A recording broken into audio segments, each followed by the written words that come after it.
সবার মধ্যে একটা প্রতিযোগিতা। আওয়ামী লীগের একটা থিসিস, আওয়ামী লীগের একটা এন্টি থিসিস দাঁড় করাতে হবে। আওয়ামী লীগ এসে ভারতীয় শিল্পীদের দিয়ে গান গাওয়াইতে হইতো, এখন 16 ডিসেম্বরে পাকিস্তানি শিল্পীদের দিয়ে গান গাওয়ানোর জন্য আমাদের পুরো অন্তর্বর্তী সরকার বা যিনি উপদেষ্টা আছেন তিনি পুরোপুরি একদম মানে এতই সিরিয়াস না এটাই করতে হবে এখন। মানে এই এক্স্যাক্টলি এই জিনিসটা নিয়েই হচ্ছে যে তারা আগে থেকে। আমি একটু নূরের কাছে ব্যাপারটা একটু জানতে চাইবো যে নূর, এইটাকে আপনি আসলে কিভাবে দেখেন যে আওয়ামী লীগের থিসিসটার অ্যাবসলিউট এন্টিথিসিস এবং এর ফলে কি চাপা পড়তেছে আপনি দেখেন।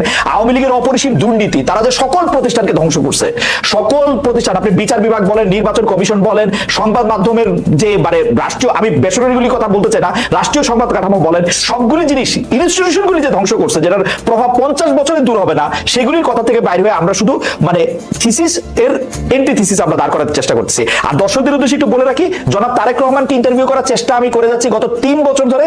জনাব তারেক রহমান এটা ভালো করে জানেন, জনাব তারেক রহমানের সঙ্গে আমার কথা হয়েছে, তিনি টেলিভিশনে বা ক্যামেরার সামনে কথা বলতে চান না। এটা আমার যখন উনি নিষিদ্ধ ছিলেন তখন থেকে শুরু করে এখন পর্যন্ত তার সাথে কথা বলতে আমি চেষ্টা করে যাচ্ছি। সুতরাং তাকে আমি ইন্টারভিউ করি না, ব্যাপারটা এরকম না, তিনি আমার ইন্টারভিউ দেন নাই। জনাব নুরুল হক নূর, আপনার কাছে একটু জানতে চাইবো যে এই আওয়ামী লীগের থিসিসের এন্টিথিসিসটা কেন? এটা কথা সঠিক যে ধরেন দীর্ঘদিন ধরে তো এখানে ন্যাশনাল ইন্টারন্যাশনালি একটা ন্যারেটিভ তৈরি করার চেষ্টা করা হয়েছে যে আওয়ামী লীগ একটা সেকুলার পার্টি, আওয়ামী লীগ একটা অসাম্প্রদায়িক চেতনায় বিশ্বাস করে, কাজী আওয়ামী লীগ ক্ষমতায় না থাকলে এইখানে ধর্মান্ধ বা উগ্র গোষ্ঠীর উত্থান হবে এবং একটা সাম্প্রদায়িক পরিস্থিতি সৃষ্টি হবে, যেটা এই সরকারের পতনের পরপর ইন্ডিয়ান মিডিয়াগুলো খুব জোরে সোরে প্রচার করেছে। এবং ট্রাম্পও দেখেছেন যে নির্বাচনের আগে কিন্তু স্ট্যাটাস দিয়ে টুইটারে বলেছিল যে বাংলাদেশের মাইনরিটি বিশেষ করে হিন্দু খ্রিস্টান এদের উপরে নির্যাতন হচ্ছে। অথচ আপনি যদি দেখেন কিছু হিন্দুদের ঘটনা এসেছে, যদিও সেগুলো পলিটিক্যাল, সেগুলোর সাথে রিলিজিয়াস কোনো সম্পর্ক নাই, আর খ্রিস্টানদের সাথে এরকম কোনো ঘটনাই ঘটে নাই।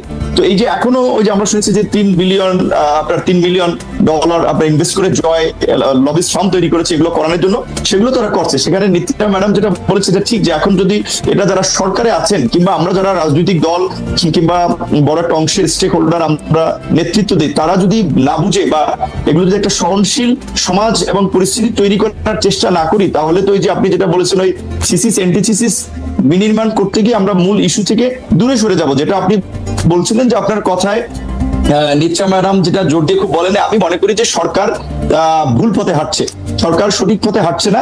তবে একই সাথে আবার ওই নিচ্চা ম্যাডাম যেটা বলেছে এটা অবশ্যই, এই সরকারকে আমরা ভুল পথে চলতে দিতে চাই না, এই সরকারকে আমরা ব্যর্থ করতে চাই না, কারণ এই সরকারের ব্যর্থতা আমাদের সবার জন্য একটা নতুন বিপর্যয় ডেকে নিয়ে আসবে। কাজে এই সরকারকে সফল করতে হবে। এবং এটা ঠিক যে আমার কিংবা নিত্যা ম্যাডামের কিংবা আপনার এই সরকারে যারা আছে তাদের সাথে অন্তত পরিচয় আছে, জানাশোনা আছে, অন্তত তাদেরকে একটা কথা আমরা বলতে পারবো, ভাই এটা করতেছেন, এটা সঠিক হচ্ছে না, এটা ভুল পথে হাঁটছেন, তাদেরকে সঠিক পথে রাখা লাগবে। যার জন্য আমরা বলছিলাম একটা জাতীয় সরকার হলে, জাতীয় ঐক্যমত্যের সরকার হলে তাদের জন্য ভালো হতো। এখন সরকারেরও আবার কিছু কাছের লোকজন বা সরকারের মধ্যে আছে, তারা একটা প্রতিযোগিতা করতে গিয়ে আমি মনে করি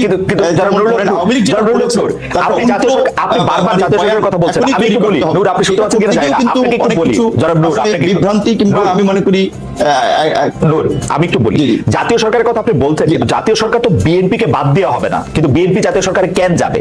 এখন যখন বিএনপি না যায়, আপনি তো অন্য বাম দলগুলিকে, ধরেন জুনায়েদ সাকিব ভাইকে, আপনাকে, সেটা নেওয়া নিলেও এটা আসলে জাতীয় সরকার হিসেবে এটা পরিপূর্ণ হবে না। তো সেটা তো একটা মানে ওদের জন্যও তো, এই সরকারের জন্যও তো এটা একটা ক্যাচ 22 মানে পজিশন, মানে ওরাও তো আসলে চাইলেও এটা কিছু করতে পারবে না। ওদের জন্য বেস্ট এখন হচ্ছে যে সবকিছু বাদ দিয়া ইলেকশন ঘোষণা করে স্টেপ ডাউন করা, যে ক্ষমতায় আসুক আসুক। কেউ কেউ বলতেছেন, আপনার কাছে কি মনে হয়? আমাকে জিজ্ঞেস করছেন? আমি নূরকে শুনে আপনার কাছে আসছি। অধ্যাপক জনাব নূর, জি, জাতীয় সরকারের কি বিষয় একটু কেটে আসছিল মাঝখানে। ও আমি বলতে চাইছিলাম যে বিএনপি ছাড়া তো জাতীয় সরকার হবে না, কিন্তু বিএনপি জাতীয় সরকারে যাবে কেন?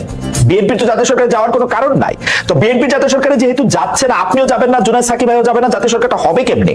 মানে ওরা যাই করুক, এটা জাতীয় সরকার করার ওদের আর কোনো উপায় নাই, মানে তো ওদের ইচ্ছা অনিচ্ছার উপর ডিপেন্ড করে না যে ওরা 2টা মন্ত্রী বেশি পাওয়ার জন্য জাতীয় সরকার করে নাই। এখন আমার বিবেচনায় এবং কেউ কেউ বলতেছেন এটা যে এখন ওদের উচিত ইলেকশনটা দিয়া, কেউ কেউ মানে কি গুরুত্বপূর্ণ লোকরা, ডক্টর স্বাধীন মালিক, আমি ওই দিন শুনলাম যে তারা খুব গুরুত্ব দিয়ে বলতেছেন যে এখনই তাদের ইলেকশন ঘোষণা করে তাদের স্টেপ ডাউন করা উচিত, তাদের একটা রোডম্যাপ ঘোষণা করা উচিত, এবং যা কিছু কাজ সব পলিটিক্যাল পার্টির করা উচিত। আপনি এটা নিয়ে একটু বলেন, আমরা তারপর অধ্যাপক মির্জাকে একটু শুনবো এটা নিয়ে। না, পলিটিক্যাল পার্টিগুলো এই যে গণ অভ্যুত্থানের পূর্বে কিংবা গণ অভ্যুত্থানের পরে যে রাষ্ট্রকে নিয়ে, সমাজকে নিয়ে যে একটা জনআকাঙ্ক্ষা তৈরি হয়েছে পলিটিক্যাল পার্টিগুলোর বাইরে, কারণ আমি মনে করি পলিটিক্যাল পার্টিগুলো এইগুলোতে নজর দেয়নি। কারণ এই যে পলিটিক্যাল পার্টি ইনক্লুডিং মি, আমরা আন্দোলন করেছিলাম এই হাসিনার বিরুদ্ধে, এই ফাঁসিবাদের বিরুদ্ধে, সেই আন্দোলন তো সাকসেস হয়নি, সেই আন্দোলন তো এইভাবে জনগণ ঝাঁকে ঝাঁকে নেমে আসে নাই। কাজে এখানে বুঝতে হবে যে পলিটিক্যাল পার্টিগুলোর কর্মকাণ্ডে কিছুটা আপনার জনগণের সমর্থন বা জনগণের মনমতো তারা চলতে না পারার ফলেই কিন্তু জনগণ সেখানে কিছুটা পিছিয়ে ছিল। গণ অভ্যুত্থানটা কেন হয়েছে? ছাত্র জনতা সকলের একটা সম্মিলিত ইফোর্ট ছিল।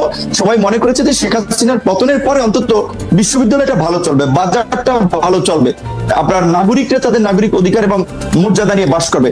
এখনকার যে রাষ্ট্র কাঠামো এবং আমাদের যে রাষ্ট্র ব্যবস্থা, সেখানে যদি নির্বাচন এবং আইন কানুন গুলো যদি আগের মতোই থেকে যায়, তাহলে তো আওয়ামী লীগ যা করেছে পরবর্তী ইলেক্টেড গভর্নমেন্ট দেশের বাইরে কিন্তু করতে পারবে না এই ফ্রেমে। সেজন্য তো আমরা বারবার বলছি যে ফ্রেম পরিবর্তন করতে হবে, সংবিধানের সংস্কার প্রয়োজন, বিচার বিভাগ প্রশাসনের সংস্কার প্রয়োজন, এবং এর জন্য তো একটা সময় প্রয়োজন। এখন এটা ঠিক হয়েছে, আমি বলছি কেন আপনার দ্রুত ইলেকশন চাচ্ছে, যেখানে আপনি যদি লক্ষ্য করেন বিএনপির মতো বড় দল তারাও কিন্তু শুরুর দিক থেকে পরিষ্কার বলেছিল যে সরকার একটা অবাধ, সুষ্ঠু, নিরপেক্ষ নির্বাচন এবং জন আকাঙ্ক্ষাকে প্রাধান্য দিয়ে সামনে বাংলাদেশ বিনির্মাণের জন্য যতটুকু সময় লাগবে আমরা সেই যৌক্তিক সময়, তারা যৌক্তিক সময় শব্দটা ইউজ করেছে, স্পেসিফিক সময় ব্যবহার করে নাই। কিন্তু সরকারের 3 মাসের কর্মকাণ্ডে অনেকের ধারণা হচ্ছে যে সরকার ফেইলিয়র হওয়ার দিকে যাচ্ছে। সরকার যা করতেছে এখন পর্যন্ত ল অ্যান্ড অর্ডারকে নিয়ন্ত্রণে আনতে পারে না। এখনো বিদেশিরা কনসার্ন যে এখানে নিরাপত্তা নাই, ইনভেস্টমেন্ট তো পরের কথা, এখানে ভিজিটররাও অনেকে আসতে ভয় পাচ্ছে, সাংবাদিকরা অনেকে কভার করতে আসতে ভয় পাচ্ছে। তো এই অবস্থা যদি চলতে থাকে তাহলে তো বাংলাদেশ বড় ধরনের ক্ষতির সম্মুখীন হবে। আমাদের যে রপ্তানির আপনার বড় একটা সেক্টর, গার্মেন্টস সেক্টর, যে অস্থিরতা, এই কারণে কিন্তু অনেকে বলছে যে বঙ্গুর অর্থনৈতিক ব্যবস্থায় সরকার যদি দীর্ঘায়িত হয় তাহলে আপনার দেশের সংকট বাড়তে পারে। সেই জায়গা থেকে এখন দ্রুত নির্বাচন দিয়ে একটা ইলেক্টেড গভর্নমেন্টের হাতে ক্ষমতা দিয়েই তাদের বিদায় নেওয়াটা ভালো হবে। কারণ সরকারের